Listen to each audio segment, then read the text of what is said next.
बात जुर्म से जूझते आवाम की हो या समाज में बढ़ते क्राइम ग्राफ की, अपराध की हर सूरत के पीछे छुपा होता है कोई न कोई गुनहगार।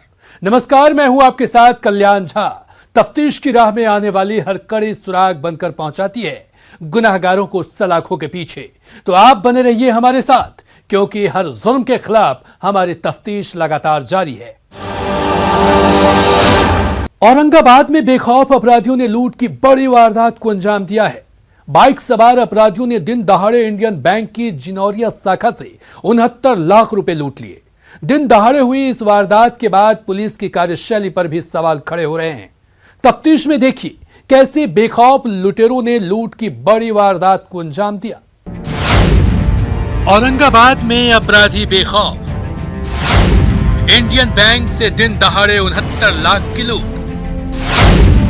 8 अपराधियों ने घटना को दिया अंजाम। बैंक के गार्ड को चाकू मारकर किया घायल। बैंक मैनेजर और कैशियर को बनाया बंधक। घटना में शामिल एक अपराधी की हुई पहचान। कई दिनों से खराब था बैंक का सीसीटीवी।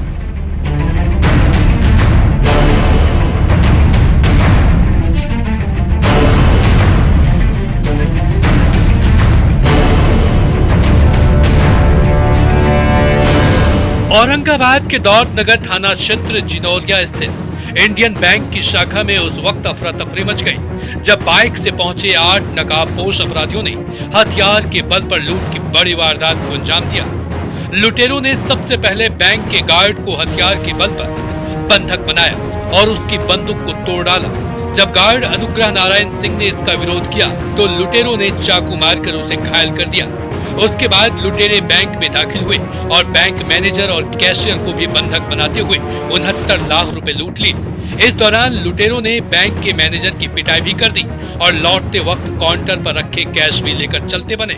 सब मोबाइल में था, सबके पास सफिशिएंट था। कितना उम्र हो रहा है? 30 के लगभग था। ये तो था ये गाड़ी में 3 गाड़ी। घटना की सूचना मिलते ही औरंगाबाद एसपी, दौलत नगर एसडीपीओ और दौलत नगर थाने की पुलिस घटना स्थल पर पहुंची। एसपी पंकज कुमार ने गार्ड से लेकर मैनेजर और घटना के दौरान बैंक में मौजूद ग्राहकों से पूरे घटनाक्रम की जानकारी ली। एसपी ने बताया कि 8 की संख्या में आए अपराधियों में एक की पहचान कर ली गई है, जिसकी निशानदेही पर अन्य अपराधियों को भी गिरफ्तार किया जाएगा। 3 मोटरसाइकिल पे 7-8 अपराध कर्मी आए, गार्ड को कैप्चर किया, गार्ड को जख्मी किया, भीतर ले गए, कैशियर काउंटर से पैसा लिया, फिर उसके बाद चेस्ट खुलवाया, चेस्ट से पैसा लिया गया। तो मैनेजर ने जो बताया उसके अनुसार 69 लाख रुपए की लूट हुई है। हाँ, अपराधियों की गिरफ्तारी के लिए कार्रवाई की जा रही है। उसमें से एक की पहचान स्थापित हो रही है। दिन दहाड़े बैंक से 69 लाख की लूट से इलाके में हड़कंप मच गया।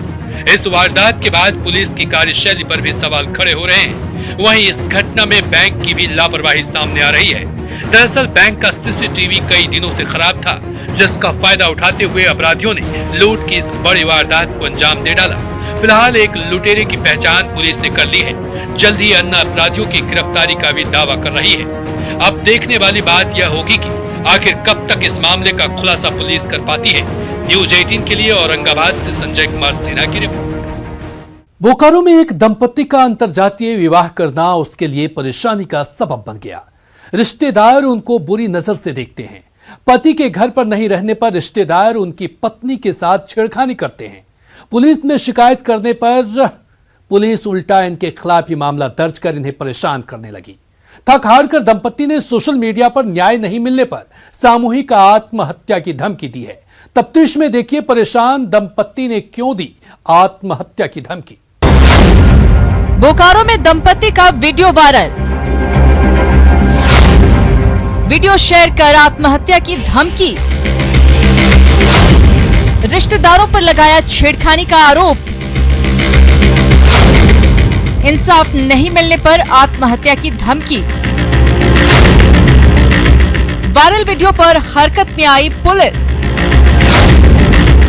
पति पत्नी को दिया न्याय का भरोसा।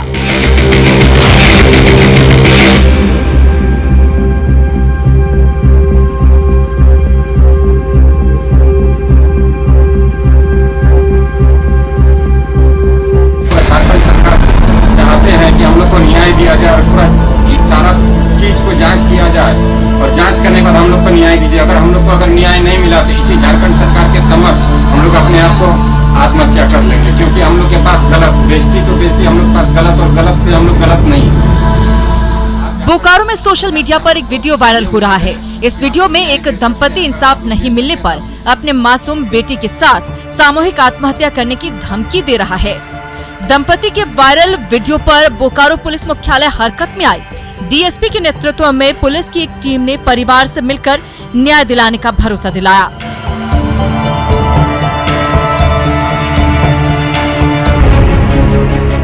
घटना बोकारो के मारापारी थाना क्षेत्र के ऋतुडीह बस्ती की है, जहां एक दंपति कैलाशनाथ शर्मा और पूजा शर्मा के लिए अंतरजातीय विवाह करना उनकी परेशानी का सबब बन गया। दोनों का एक 3 साल का मासूम बेटा भी है। पूजा शर्मा का आरोप है कि घर पर अकेले रहने के दौरान उनके रिश्तेदार उनको परेशान करते हैं, घर में आकर उनके साथ छेड़खानी करते हैं। समाज में दोनों को बदनाम किया जाता है। पूजा और उनके पति ने इसको लेकर मारापारी थाने में शिकायत भी की, लेकिन पुलिस ने कोई कार्रवाई नहीं की। उल्टा दूसरे पक्ष के अर्जुन मेहता ने पत्नी का सिर फोड़ने का आरोप लगाते हुए दंपति के खिलाफ मामला दर्ज करवा दिया। पुलिस कार्रवाई करते हुए रात में 12 बजे कैलाशनाथ, उनकी पत्नी पूजा और मासूम बेटे को लेकर थाने आ गई। रात भर थाने में रखा। परेशान दंपति ने न्याय का कोई रास्ता नहीं मिलता देख सोशल मीडिया पर सामूहिक आत्महत्या करने का वीडियो डाल दिया। वही सब बात हम लोग वीडियो में बताएं कि ऐसे ऐसे हम लोग के साथ में हुआ था, कोई कार्रवाई। इसके बाद हम ही लोग को उल्टा बच्चा के साथ में थाना जब मन तब आ जाता घर में, सीधा बोलता आप ही लोग गलत है, आप ही लोग गलत है। हम बोले कि पहले आप लोग छानबीन कीजिए, तब ना किसी को आप लोग गलत बोलिएगा। आप लोग के बोलने से तो गलत सामने वाला नहीं ना हो जाएगा। तो नहीं, वो लोग डायरेक्ट हम लोग को उठा के लेके चलने के लिए आ जाते हैं सीधा।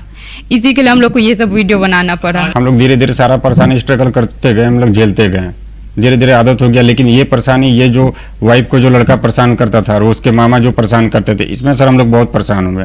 इतना परेशान हुए कि पूरा गांव, सारा गांव हम लोग से बात करना छोड़ दिया। इज्जत इतना खराब हुआ कि हमसे न कोई भी कुछ भी नहीं, न बातचीत, तुम्हारी बीवी ऐसे है वैसे है, वो लड़का ऐसे है। सोशल मीडिया पर दंपति के सामूहिक आत्महत्या करने के वायरल वीडियो से बोकारो पुलिस हरकत में आई। बोकारो पुलिस मुख्यालय ने डीएसपी के नेतृत्व में एक टीम को दंपति के घर भेजा। डीएसपी सतीश चंद्र झा के नेतृत्व में पहुंची पुलिस की टीम ने कैलाशनाथ शर्मा और पूजा शर्मा को कई घंटों तक समझाया। दोनों को आश्वस्त किया कि डरने की कोई जरूरत नहीं है। पुलिस उनको इंसाफ दिलाएगी, जो दोषी हैं उनके खिलाफ कार्रवाई होगी। अगर मारापारी थाने के द्वारा भी पति पत्नी के साथ गलत व्यवहार किया गया है तो बोकारो पुलिस मुख्यालय उनके खिलाफ भी कार्रवाई करेगा। एक परिवार में के 2 भाइयों के बीच में एक पुराना झंझट है, पुराना विवाद है। इसमें एक जो गांव के लोग हैं, सब अगल बगल में, उनके साथ इनका पुराना चल रहा है और छोटी छोटी बात कई पिछले 1.5 वर्षों से इनके साथ हो रही है। ये भी इनके ऊपर भी कोई चार्जेस लगाया गया था, इनके द्वारा भी किसी दूसरे के ऊपर लगाया गया है।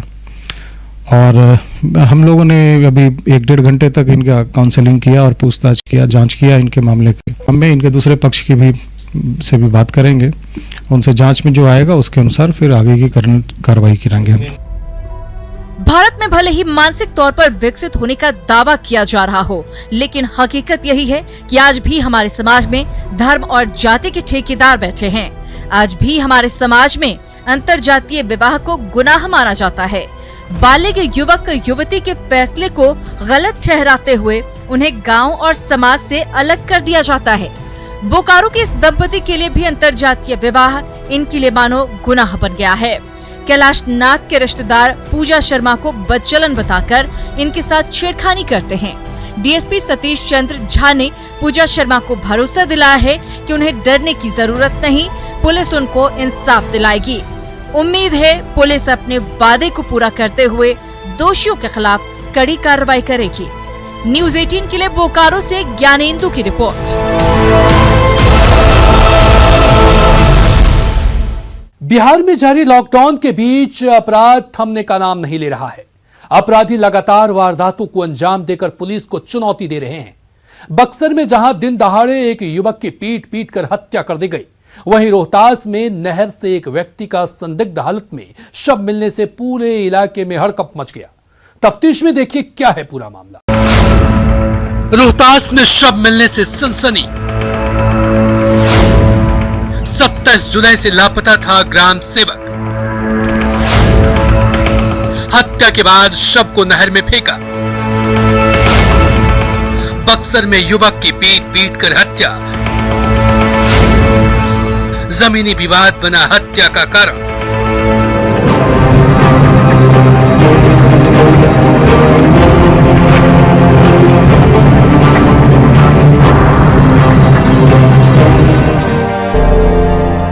रोहतास के बरहड़ी ओपी क्षेत्र स्थित नहर से एक व्यक्ति का शव मिलने से पूरे इलाके में सनसनी फैल गई।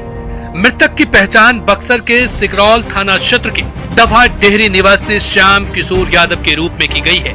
बताया जाता है कि श्याम किशोर यादव बक्सर के ब्रह्मपुर में ग्राम सेवक के पद पर कार्यरत थे। उनके अधीन ब्रह्मपुर प्रखंड के 6 पंचायतों का कार्यभार था। परिजनों की माने तो मृतक श्याम किशोर यादव बीते 27 जुलाई को घर से ऑफिस के लिए निकले थे, लेकिन वे ऑफिस नहीं पहुंचे। देर शाम तक जब श्याम किशोर घर वापस नहीं लौटे तो परिजन किसी अनहोनी की आशंका से सहम गए और श्याम किशोर की तलाश शुरू कर दी। बाद में परिजनों को बरहड़ी ओपी के तेनुआ गांव के पास नहर से हाथ बंधा हुआ एक शव मिलने की जानकारी मिली। आनंद फानंद में जब परिजन मौके पर पहुंचे तो श्याम किशोर का शव देखकर दंग रह गए। घटना की सूचना मिलते ही मौके पर पहुंची पुलिस ने शव को पोस्टमार्टम के लिए सदर अस्पताल भेज दिया है और मामले के छानबीन में जुट गई है। मृतक के परिजनों ने हत्या की आशंका जताई है। 27 तारीख को निकले थे 9 बजे के लमसम, 9:30 बजे के लमसम निकले थे ड्यूटी के लिए। कहाँ ड्यूटी करते हैं? ब्रह्मपुर ब्लॉक में। उसके बाद रास्ते से पता नहीं चला क्या हुआ क्या नहीं। हम लोग गए पूरा झाड़ी वाड़ी में खोजे आंसू करे तो कुछ बदबू दे रहा था, तो हम लोग पता चला कि मैंने यहीं पर है। तो वहाँ पर हम लोग जा करके देखे और उसको निकलवा करके ले आए। हाथ पर किस अवस्था में था, कैसे था? बांधा हुआ था। क्या लग रहा है, हत्या के अंदेशा है? हाँ, हत्या के।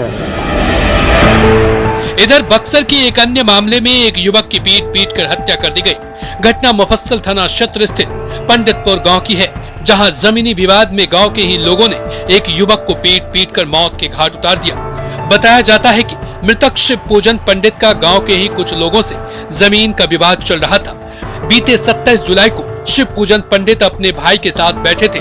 इसी दौरान आरोपियों ने हमला बोल दिया और दोनों भाइयों की जमकर पिटाई कर दी।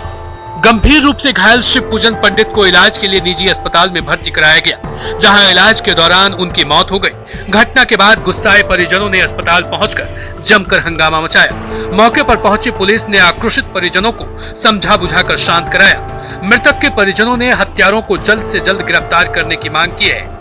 बक्सर एसडीपीओ ने जांच के बाद आरोपियों के खिलाफ कड़ी कार्रवाई का भरोसा दिलाया है। आपस में हम लोग बात कर रहे थे, जमीनी के लेकर झगड़ा चल रहा था। ये लोग एक बैग पीछे से वो लोग आए 5-6 आदमी मिलकर, हम लोग दोनों भाई को बहुत मार दिए। उनको तो पेड़ में रगड़ रहे थे उनका सिर, आप पेट में खूब मारे हैं सर। फाइटे से मारे हैं, लाते से, और कोई हथियार नहीं था सर। ऐसे दुर्व्यवहार हम लोग के साथ अंदरूनी चोट किए हैं मेरे भाई को। 2 पक्षों में मारपीट की घटना घटी थी। उसमें से एक पक्ष के द्वारा मारपीट से संबंधित एक कांड दर्ज कराया गया था मुफस्सिल थाने में, और जो घायल व्यक्ति थे उनका इलाज भी इधर चल रहा था। कल रात में पता चला कि उनकी मृत्यु हो गई है, और इसमें जो आगे की प्रक्रिया है पोस्टमार्टम वगैरह कराया गया है। पुलिस जांच पड़ताल कर रही है, और जिस तरह की बात सामने आती है उस तरह की इसमें फिर जल्द ही कार्रवाई की जाएगी। बहरहाल केस दर्ज होने के बाद दोनों ही वारदातों में पुलिस ने अपनी तफ्तीश शुरू कर दी है। सासाराम में शव मिलने के मामले में आशंका जताई जा रही है कि मृतक ग्राम सेवका का विभिन्न सरकारी योजनाओं को लेकर 1-2 मुखिया से तनाव चल रहा था। संभव है कि इसी विवाद में वारदात को अंजाम दिया गया हो। वहीं युवक की हत्या के मामले में बक्सर पुलिस हत्यारों की गिरफ्तारी के लिए छापेमारी में जुट गई है।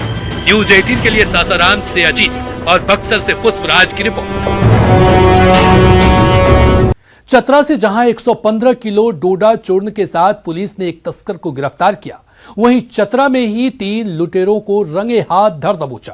कोडरमा में भीषण चोरी की घटना का खुलासा भी कर लिया गया। तो वहीं हजारीबाग में लेवी और रंगदारी मांगने के आरोपी कुख्यात अमन श्रीवास्तव गिरोह के सक्रिय सदस्य राजेश गंजू भी पुलिस के हत्थे चढ़ गया। तफ्तीश में देखिए झारखंड पुलिस की सफलता की कहानी। झारखंड पुलिस ने किए कई खुलासे। चतरा से 115 किलोग्राम डोडा चूर्ण बरामद। एक तस्कर चढ़ा पुलिस के हत्थे। लूट की योजना बना रहे 3 लुटेरे गिरफ्तार। कोडरमा में भीषण चोरी का उद्घाटन। हजारीबाग में एक अपराधी गिरफ्तार। लेवी और रंगदारी मांगने का आरोप।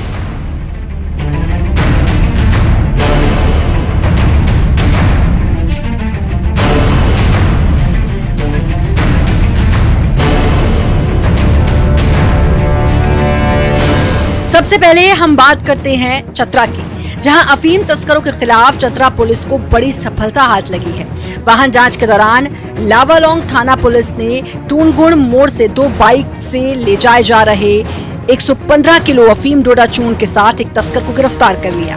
हालांकि पुलिस को देख एक अन्य तस्कर मौके से फरार हो गया। पुलिस ने दोनों बाइक को जब्त कर लिया है। वहीं फरार तस्कर की गिरफ्तारी में पुलिस जुट गई है। सूचना मिली थी कि कुंदा के तरफ से 2 मोटरसाइकिल पर अफीम का डोडा का चूर्ण लेकर आ रहा है। छापामारी के लिए ऐसे टुनगुन रोड के पास गए तो पुलिस बल को देखकर एक आदमी भाग गया और एक पुलिस बल के द्वारा पकड़ा गया। उसमें 2 मोटरसाइकिल बरामद किए और 1 क्विंटल 15 केजी अफीम डोडा का चूर्ण। वहीं चतरा के लावालोंग थाना क्षेत्र में राहगीरों से लूटपाट करने वाले 3 लुटेरों को पुलिस ने गिरफ्तार कर लिया है। लुटेरों के पास से पुलिस ने एक राइफल, बाइक, 2 मोबाइल सहित कई सामान बरामद किए हैं। पुलिस को गुप्त सूचना मिली थी कि कर्मा पुल के पास कुछ अपराधी लूट की योजना बना रहे हैं। इसी सूचना के आधार पर पुलिस ने त्वरित कार्रवाई करते हुए पूर्व एरिया कमांडर उदय भोक्ता, अशोक गंजू और घनश्याम गंजू को गिरफ्तार कर लिया, जबकि पुलिस को देख 5 अपराधी मौके से फरार हो गए, जिसकी गिरफ्तारी में पुलिस जुटी है। कर्मा पुल के आगे जो चातर ताड़ है वहाँ पर 6-7 के संख्या में कुछ अपराध कर्मी जो है इकट्ठा होकर किसी अपराध डकैती की योजना बना रहे हैं। उसमें तुरंत सूचना मिलने पर हम लोग यहाँ से गए। 3 अभियुक्त को जो है हम लोग घटनास्थल पर ही पकड़े। उसमें से एक मिश्रा जी जो है वो टीपीसी का एरिया कमांडर भी रह चुका है। 2 व्यक्ति के पास से पूर्व में जो है 27/7/2020 को नीलांजन नदी के ऊपर जो आगे डाइवर्सन है वहाँ पर लूट हुआ था। उसमें से एक मोबाइल को भी जो वो लोग लूटे हुए थे, तो वो मोबाइल भी मिला है, प्लस बैग भी बरामद इन लोगों के पास से किया गया है। और 5 आदमी तो व्यक्ति जो है वो भागने में सफल रहे। कोडरमा के तिलैया थाना क्षेत्र में हुई चोरी की घटना का भी उद्भेदन पुलिस ने कर लिया है। चोरी के सामान के साथ पुलिस ने 8 लोगों को गिरफ्तार कर लिया है। 20 जुलाई को रांची पटना रोड स्थित ज्वेलरी शॉप में 5 लाख के आभूषण की चोरी हुई थी। वहीं 27 जुलाई को रांची पटना रोड स्थित देसी बॉयज रेडीमेड शॉप में लाखों रुपए के कपड़े की चोरी की गई थी। इसका खुलासा कोडरमा पुलिस ने कर लिया है। देवी मंडप रोड और बजरंग नगर सहित कई इलाकों में छापेमारी कर पुलिस ने 8 अपराधियों को चोरी के सामान के साथ गिरफ्तार किया है। गिरफ्तार चोरों के पास से पुलिस ने एक देसी कट्टा, 1729 ग्राम चांदी, 1146 ग्राम जर्मन सिल्वर सहित कई सामान बरामद किए हैं। वहीं हजारीबाग पुलिस को भी एक बड़ी सफलता मिली है। लेवी और रंगदारी मांगने के आरोपी कुख्यात अमन श्रीवास्तव गिरोह के सक्रिय सदस्य राजेश गंजू को पुलिस ने उरीमारी थाना क्षेत्र से गिरफ्तार कर लिया। पुलिस की माने तो गिरफ्तार राजेश गंजू पर हजारीबाग के बड़का गांव, केरेडारी, उरीमारी, विष्णुगढ़ के अलावा लातेहार में दहशत फैलाकर ठेकेदारों और कंपनियों से लेवी मांगने और रंगदारी वसूलने का आरोप है। बहुत दिनों से पुलिस को इसकी तलाश थी और इसी क्रम में जो है से इसकी गिरफ्तारी की गई है। ये अमन श्रीवास्तव का गिरोह का सक्रिय सदस्य है। वो आपराधिक गिरोह चला के एक्सटॉर्शन का काम कर रहे हैं, उसको खत्म करना जो है से हम लोग का मुख्य उद्देश्य है। इसी सिलसिले में इसकी गिरफ्तारी है। चतरा, कोडरमा और हजारीबाग में हुई पुलिसिया कार्रवाई में कई मामलों का खुलासा हुआ। साथ ही मामले में संलिप्त लोगों को भी गिरफ्तार किया गया। पुलिस की इस कार्रवाई से अपराधियों में खौफ का माहौल है। जरूरत है ऐसे ही कार्रवाई की, जिससे आम लोगों का विश्वास पुलिस के प्रति बढ़ेगा। न्यूज़ 18 के लिए चतरा से सूर्यकांत, कोडरमा से संजय और हजारीबाग से राकेश की रिपोर्ट। अपराधी चाहे लाख शातिर हो, तफ्तीश की दिशा अगर सही है तो बच नहीं सकता कोई गुनहगार। सलाखों के पीछे जाने से। तो पुलिस चाहे सोई हो, मुजरिम चाहे कोई हो, आप बने रहे हमारे साथ, क्योंकि हर जुल्म के खिलाफ हमारी तफ्तीश लगातार जारी है।